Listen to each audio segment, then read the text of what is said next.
bendición muy especial para cada uno de nuestros hermanos que se conectan y también a nuestros amigos en este estudio maravilloso de la Biblia basado en la lección de escuela sabática.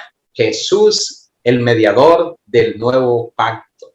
Me da gusto saludar mucho a los panelistas, a nuestros profesores, a nuestro profesor Miguel Andrade y también a nuestro profesor Arquemiro Osorio. Mi profe Miguel, Dios me le bendiga. Ya estamos listos para este gran momento. Amén, pastor. Un saludo cordial para toda la hermandad que se nos conecta y para mí es un privilegio participar de este momento tan especial como es el de compartir la palabra del Señor. Mi hermano Argemiro, bienvenido. Muchas gracias, profe Miguel, pastor David Senior. Muchas gracias por esta invitación también y es maravillosa esta oportunidad. La verdad es que nos sentimos gozosos y alegres de poder compartir con cada uno de ustedes, mis hermanos, el mensaje de salvación. Amén. Vamos Amén. Entonces a empezar. Vamos a inclinar el rostro y vamos a orar con Dios. Querido Padre, llénanos de sabiduría a través del poder de tu palabra. Llénanos de tu Santo Espíritu y que podamos gozarnos en el estudio de tu palabra. Bendice a nuestros hermanos que junto con nosotros escuchan la lección también. Que tu paz y tu misericordia esté con nosotros en Cristo Jesús. Amén y amén. Amén, amén. Queridos compañeros, ¿qué les parece a ustedes ese título de la lección de esta semana? Jesús, el mediador del nuevo pacto. Oiga, yo pienso que es maravilloso y es impactante. Así como dice ese título, me llena el corazón de tener y de escuchar de que Jesús, nada más y nada menos que Jesús, es el protagonista de esta historia, es el protagonista de este momento tan maravilloso, el pacto que a lo largo de la Biblia nosotros escuchamos, vemos, leemos, ¿cierto? Esa palabra y que tiene un factor determinante en el plan de salvación.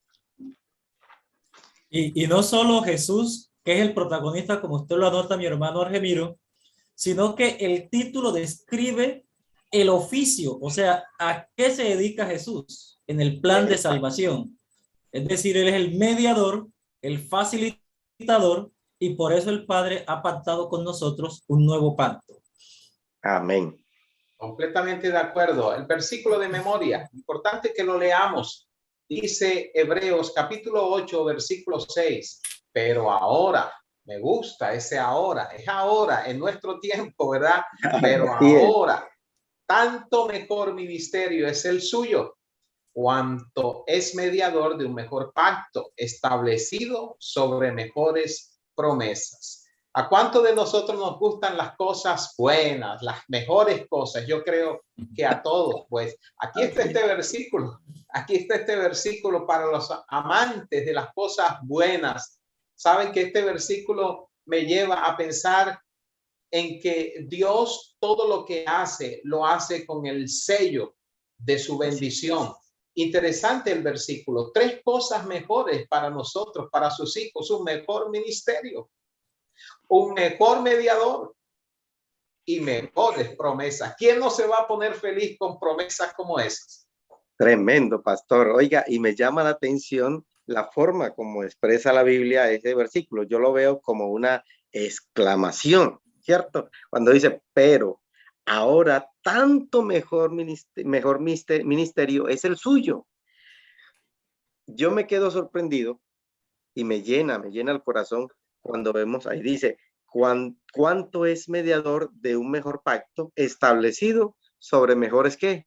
Promesas, sobre mejores promesas. Yo lo veo como si fuera una poesía ese versículo. Eso es un mensaje claro y poderoso en el cual debemos tener la seguridad del papel que juega Jesús allí en favor de la humanidad. Y realmente, profe Argemiro y pastor, es un privilegio para esta generación, para nosotros, poder vivir en este ahora. porque comparado con los antiguos, nos está diciendo claramente aquí la Escritura que tenemos un mejor ministerio, un mejor mediador y estamos establecidos sobre mejores promesas. Así que realmente para nosotros, para esta generación, es un privilegio enorme poder participar de estas bondades que Dios ha preparado para cada uno de nosotros. Así que a disfrutar el ministerio de Jesús y permitir que Él haga esa obra maravillosa en cada uno de nosotros. Amén, amén. Miren lo que dice este versículo, Hebreos 7:11, dice, sí, pues la perfección fuera por el sacerdocio levítico, porque bajo él recibió el pueblo la ley, ¿qué necesidad habría aún de que se levantase otro sacerdote según el orden de Melquisedec y que no fuese llamado según el orden de Aarón? Es decir, se necesitaba alguien diferente, alguien con condiciones diferentes, alguien con un ministerio diferente, alguien con poder del cielo para hacer todo esto mejor y créanme, más accesible realmente a las necesidades del ser humano. Alabado sea el nombre del Señor. Ese es Cristo. Amén. Jesús. Amén. Amén. Es que sí. La Escritura muestra claramente que el sacerdocio levítico era un sacerdocio muy limitado. Era tan limitado que no podía ser perfecto al hombre. Y la Escritura dice claramente que los sacrificios, los toros, la sangre, esto apuntaba realmente a algo más grande, a algo mayor. Y por lo tanto, el pueblo de Israel, algunos no alcanzaron a ver esa maravilla. No alcanzaron por la fe a transportarse al futuro y ver no a un corderito, sino ver a Jesús como el Salvador, el Cordero que quita el pecado del mundo. Así que este sistema de sacrificios, este ministerio sacerdotal humano, además de ser muy limitado, no podía ofrecer la perfección a nadie. Y en el plan de Dios, Él no solamente quiere perdonarnos el pecado, sino que Él también quiere hacernos perfectos, hacer de nosotros realmente nuevas criaturas. Amén. Así es, así es.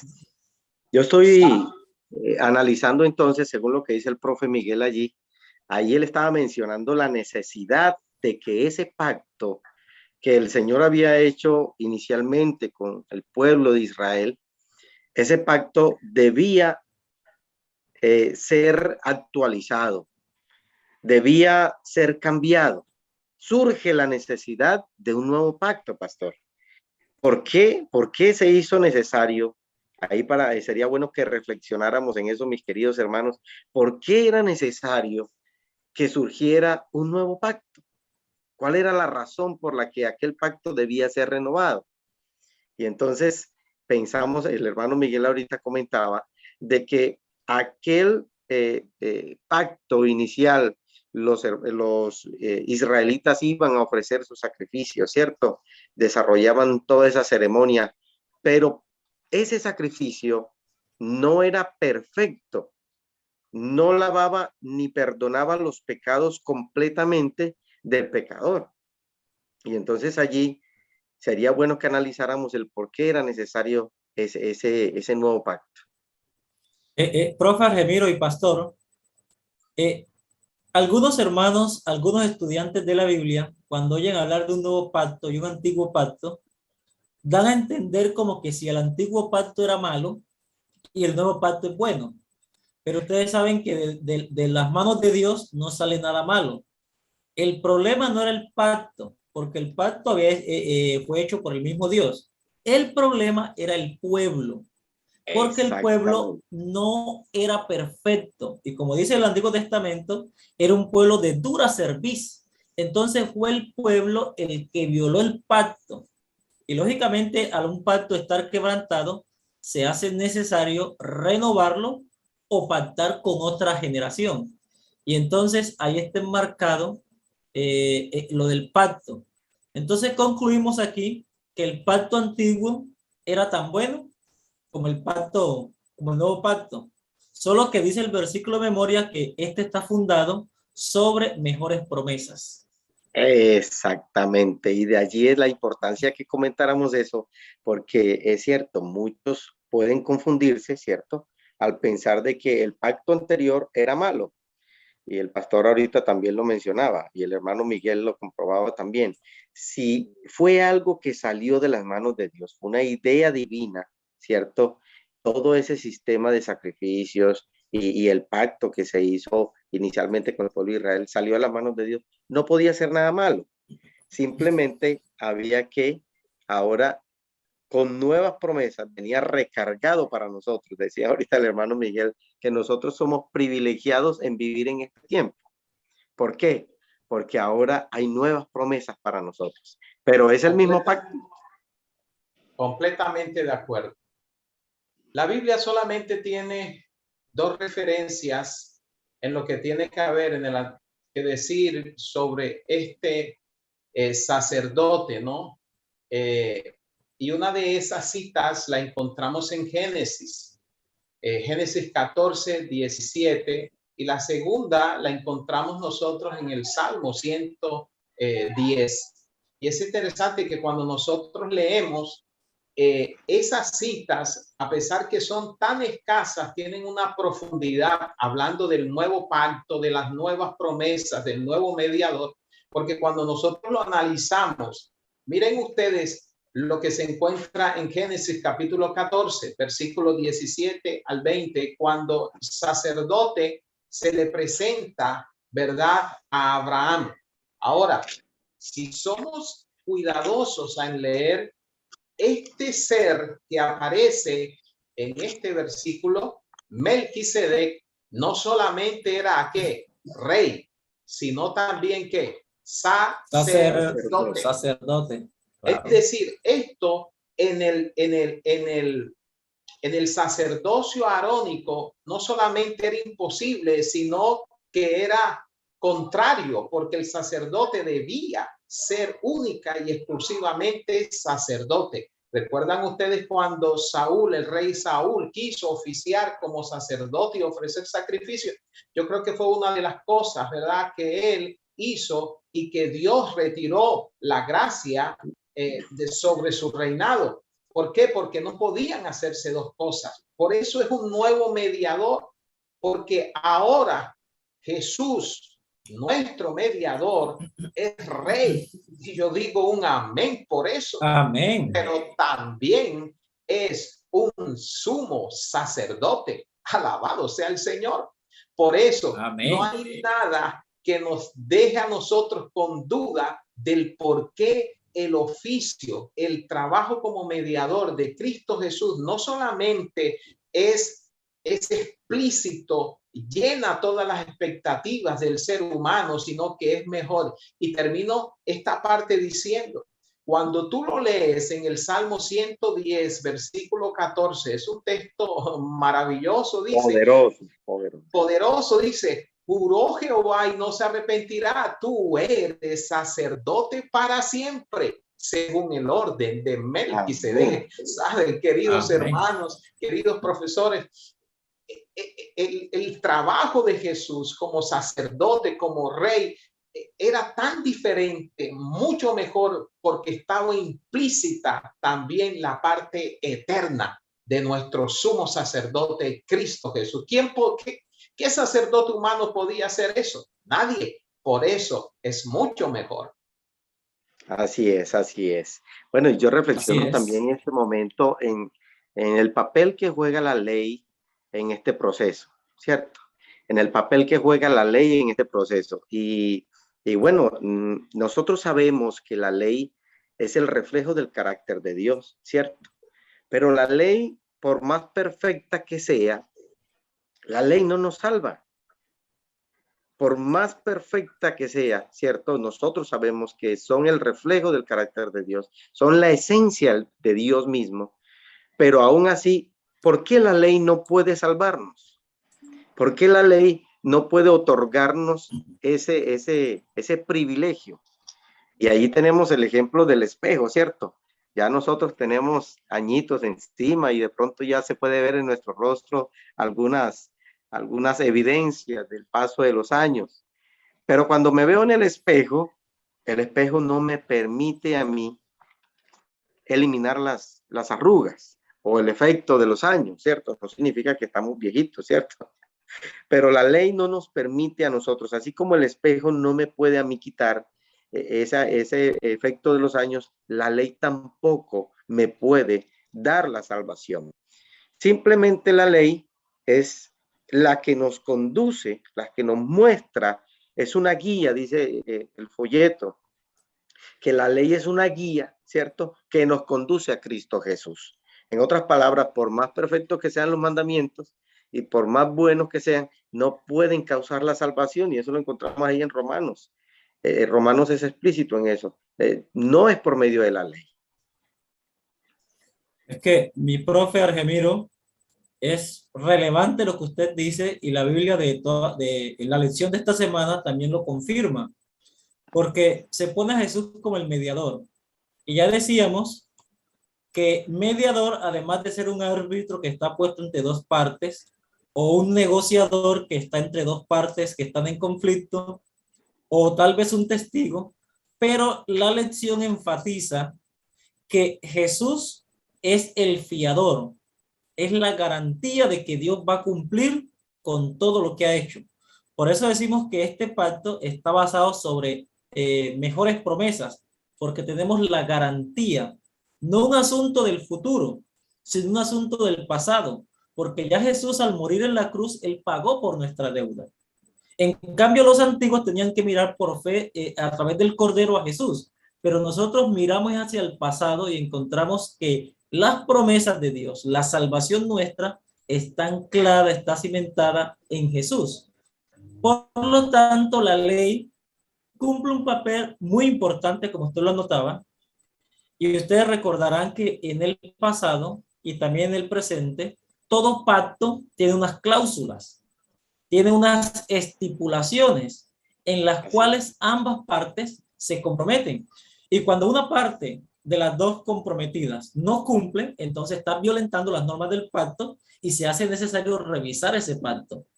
Y para nuestro caso, la ley de Dios, los 10 mandamientos, constituyen esas estipulaciones, esas causas, esas cláusulas, perdón, que nos permiten a nosotros estar en esa sintonía con Dios.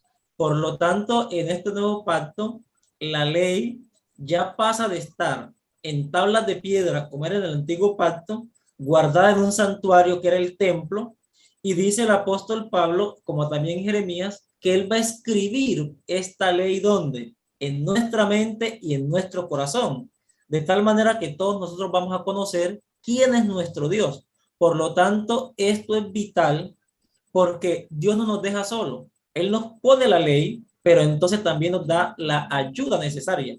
Y la ayuda necesaria es el ministerio del Espíritu Santo, que produce en nosotros el querer como el hacer por su divina y santa voluntad. Así es. El nuevo pacto resuelve el problema del corazón. Ese corazón que es egoísta, ese corazón que es duro, ese corazón que a veces coloca barreras. Mira lo que dice Jeremías, capítulo 31, versículo 33. Pero este es el pacto que haré con la casa de Israel después de aquellos días, dice Jehová. Daré mi ley en su mente y las escribiré en su corazón, y yo seré a ellos por Dios y ellos me serán por pueblo. Alabado sea el nombre del Señor Jesús. Amén. Ese es el pacto acondicionado a las necesidades del hombre que se sienta pecador, del hombre que cree que no puede ser un hijo de Dios, de ese hombre que lucha con su naturaleza humana, de ese hombre que lucha y dice como el apóstol Pablo, porque lo que yo quiero, lo bueno que quiero hacer, no lo hago. Es allí entonces cuando tenemos que reconocer lo que Dios hizo con el nuevo pacto. Es que ese pacto está hecho a la medida de cada ser humano, porque Jesús, quien fue el autor y consumador de la fe, sabe cómo es nuestro corazón. Por eso él dice, ahora yo colocaré dice el Señor, mi ley en la mente y en el corazón con un agente especial, el Espíritu Santo, que nos acompañará hasta cuando Cristo Jesús venga mientras vivamos en esta tierra. Maravilloso eso. Amén. Amén, amén. Mire, yo quiero hacer un pequeño ejemplo aquí, ¿cierto? Un estudiante, y lo voy a enmarcar en el ámbito académico. Un estudiante va al colegio y firma su matrícula. Está firmando un pacto, ¿cierto? Pero ese estudiante a lo largo del tiempo, ¿cierto? Durante el año tiene unos comportamientos o transgrede el manual de convivencia. Es llevado entonces a la coordinación o a la rectoría y allá él debe hacer unos nuevos pactos. Y aquí yo veo que en el ámbito espiritual o en el ámbito bíblico, cuando se habla de un nuevo pacto, no necesariamente se refiere a un pacto diferente. En esencia es el mismo pacto. Así como ese estudiante al hacer algo incorrecto no pierde su matrícula y tiene que matricularse otra vez, sino que él en esa primera matrícula que hizo toca nuevamente replantear las cosas. Y eso mismo hizo Jesús con nosotros. La ley antes estaba escrita en tablas de piedra, pero ahora el Señor lo que quiere es renovar ese pacto. Es el mismo pacto, en esencia es la misma ley, ¿cierto? Es las mismas cláusulas, pero ahora el Señor nos las ofrece más recargadas, más hermosas, más bonitas, con más privilegios, unas nuevas promesas para nosotros. Y ahora quiere escribirla en el corazón. Salmo 119:11 lo dice, ¿cierto? En mi corazón he guardado tus dichos para no pecar contra ti. Pero si pecamos, dice la Biblia, abogado tenemos, ahí está el intercesor que ahorita el profe Miguel decía, ¿cierto? Ese garante, ahí está Jesucristo, nuestro garante, ¿para qué? Para ofrecernos, para rescatarnos, para cubrirnos, para interceder en favor de nosotros. Y mis apreciados hermanos, tal vez a manera ya de conclusión, de cierre, mientras el hermano Argemiro estaba hablando, me llegó este pensamiento. Y la lección lo expresa claramente. Es que el centro, pareciera ser que en el antiguo pacto, el centro era la ley, porque aquel que no hacía esas cosas de la ley era maldito. Pero como vemos en el nuevo pacto, el centro no es la ley, sino que el centro es Jesús, que es el mediador. Y Jesús es el camino, Jesús es la vida, Jesús es la verdad. Y donde está Jesús, todo marcha bien, todo es perfecto. Entonces, esa es la garantía, esa es la ventaja, esa es la bendición, esa es la mejor promesa de que Jesús, al ser nuestro representante y al actuar en la corte celestial en nuestro favor, tenemos la garantía de que la obra que Él comenzó en nosotros la puede terminar. Y por la gracia de Dios, nosotros esperamos que esa promesa se cumpla totalmente, que la ley de Dios sea escrita en las tablas de nuestro corazón, sea escrita en nuestras mentes, de tal manera que nosotros no tengamos que hacer ningún esfuerzo para guardar la ley, sino que sea de manera natural, que esta naturaleza pecaminosa sea transformada, sea cambiada, y entonces se produzca en nosotros el querer como el hacer por la voluntad de nuestro Padre Celestial. Amén. Así es. El tiempo se nos ha ido. Qué sabroso es hablar, ¿verdad?